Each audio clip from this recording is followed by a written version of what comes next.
एकत्र प्रचार करणाऱ्या सुप्रिया सुळे आणि अजितदादा यांच्यामध्ये जोरदार वाकयुद्ध सुरू आहे आणि याला आता सुप्रिया सुळेंनी जोरदार प्रत्युत्तर दिलंय। पंतप्रधान मोदी सेल्फीचं प्रमोशन करतात असा टोला त्यांनी लगावलेला आहे, तर सुनेत्रा पवारांच्या उमेदवारीवर सुद्धा त्यांनी प्रतिक्रिया दिली आहे।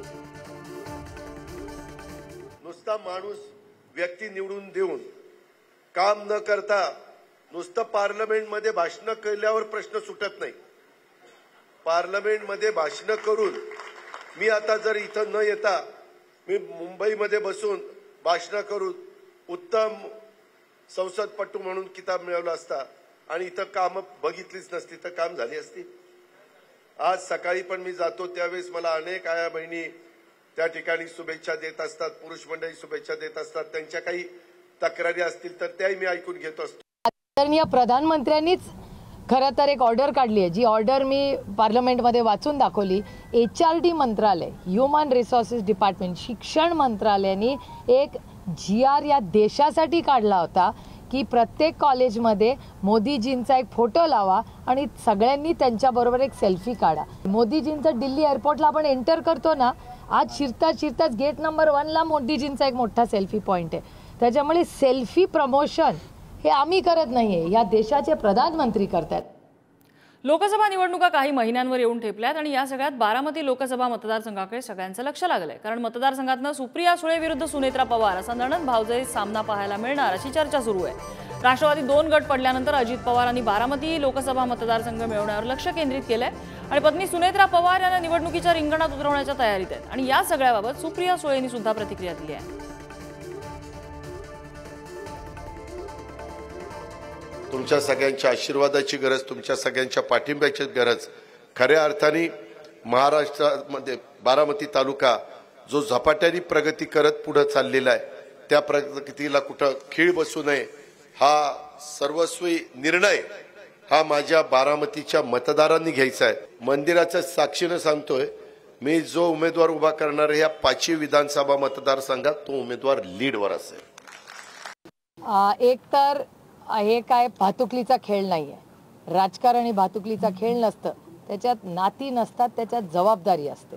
नाती ही प्रेमाची असतात आणि मी नात्यांचा आणि माझ्या कामात कधीही गल्लत करत नाही। माझ्यासाठी ही लढाई वैयक्तिक नाही, माझी वैचारिक लढाई आहे। माझी लढाई कुठल्याही वैयक्तिक माणसाची नाही, माझी लढाई भारतीय जनता पक्ष आणि त्याच्या चुकीच्या निर्णयांच्या विरोधात आहे आणि त्यांच्या आघाडीत जे कोणी त्या चुकीच्या विचारात काम करत असतील त्या विचाराच्या, म्हणजे मला तो विचार चुकीचा वाटतो किंवा अयोग्य वाटतो, त्याच्यामुळे त्या वैचारिक विचाराशी माझी लढाई आहे, वैयक्तिक माझी कोणाशीही नाही। एकीकडे राज्यात लोकसभेचे वारे जोरदार वाहायला लागलेले असताना आता बारामतीत राजकीय वातावरण चांगलंच तापलेलं आहे। लोकसभेसाठी बारामतीत पवार विरुद्ध पवार असा सामना होणार हे जवळपास निश्चित आहे आणि अजित पवार त्यासाठी मैदानातही आहेत। मात्र इथे त्याला मोठा धक्का बसू शकतो, कारण हर्षवर्धन पाटलांच्या कन्या अंकिता पाटील यांनी मोठा आरोप पवारांवर केलाय। अजित पवारांनी 3 वेळा शब्द देऊन पाठीत खंजीर खुपसला असं अंकिता पाटील म्हणाल्यात आणि विधानसभेसाठी त्यांनी जर आम्हाला मदत केली तरच लोकसभेसाठी दादांना मदत करू अशी अट त्यांनी घातली आहे। तुम्ही प्रत्येक लोकसभेला खासदार सुप्रिया सुळे यांचा प्रचार केला किंवा त्यांना तुमचं सहकार्य केलेलं आहे। अर्थात तुम्ही त्यावेळी महाआघाडीत होता, आता पुढे काय? आम्ही तेव्हा महाआघाडीत होतो, आता आम्ही महायुतीमध्ये आहोत आणि मागच्या 3 वेळेस त्यांनी शब्द देऊन फिरवलेला आहे, त्यांनी आमची फसवणूक केलेली आहे, आमच्या पाठीत खंजीर खुपसलेला आहे।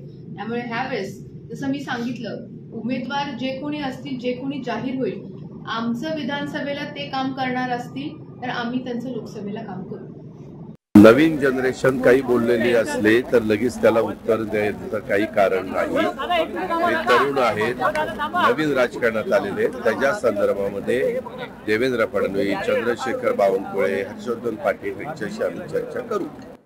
आणि गेल्या 2 निवडणुकांमध्ये इंदापूरची काय गणितं होती ग्राफिक्सच्या माध्यमातून समजावून घेऊया। 2019 ची निवडणूक, ज्यामध्ये दत्ता भरणेंना 1,14,000 मतं मिळाली होती, ज्यांनी हर्षवर्धन पाटलांचा पराभव केला होता, त्यांना 1,01,000 मतं मिळाली होती।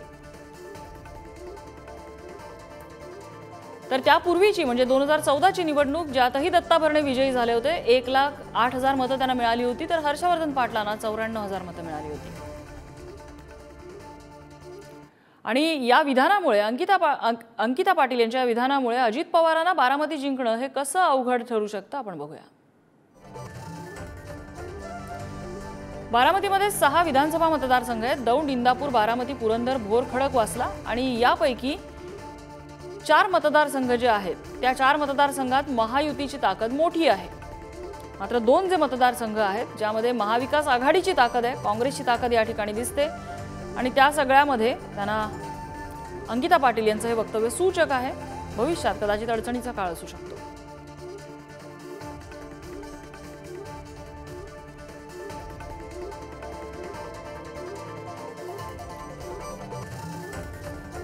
अंकिता पाटील यांनी हे वक्तव्य केल्यानंतर आता बारामती मतदारसंघामध्ये अजित पवार नेमकी कोणती स्ट्रॅटेजी वापरणार हे आपल्याला बघावं लागेल.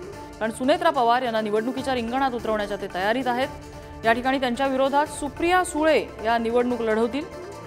जर सुप्रिया सुळे विरुद्ध सुनेत्रा पवार असा सामना झाला तर त्यामध्ये इंदापुरातून अजित पवारांना ही ताकद मिळणं गरजेचं आहे. एक मतांचा मोठा गठ्ठा हा त्यांच्या बाजूने येणं आवश्यक आहे सुनेत्रा पवार यांच्या विजयासाठी.